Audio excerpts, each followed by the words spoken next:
జగన్ తాను చెప్పాలనుకున్నది మాత్రమే చెబుతారు. ప్రజలేమనుకుంటున్నారో వాటిపై స్పష్టత ఇవ్వాలని అసలే అనుకోరు. అధికారంలో ఉన్నప్పుడు ఎలాగైతే వ్యవహరించారో ఇప్పుడు కూడా అలాగే వ్యవహరిస్తున్నారు. వైసీపీ హయాంలో రాష్ట్ర ఆర్థికంగా చితికిపోయిందని శ్వేతపత్రం ద్వారా చంద్రబాబు వాస్తవ పరిస్థితులను బయటపెడుతుంటే ఎంచక్క ఇంట్లో కూర్చుని తాను చెప్పాలనుకున్నది చెప్పేశారు జగన్.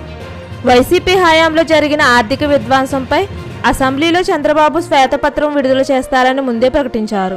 నిజంగా జగన్ చెప్తున్నట్లుగానే చంద్రబాబు చెప్పేవి అవాస్తవాలైతే వాటిని అసెంబ్లీకి హాజరై ఖండిస్తే జగన్ ప్రసంగానికి విశ్వనీయత ఉండేది.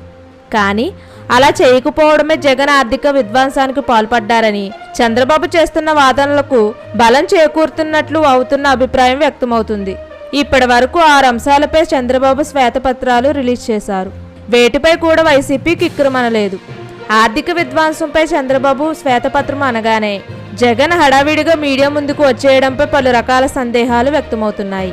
తెలంగాణలో అధికార మార్పిడి తర్వాత ఇలాగే సర్కార్ శ్వేతపత్రాలు రిలీజ్ చేస్తే బీఆర్ఎస్ తమ ఘనకీర్తిని చాటుకునేలా కౌంటర్గా వైట్ పేపర్ రిలీజ్ చేసింది.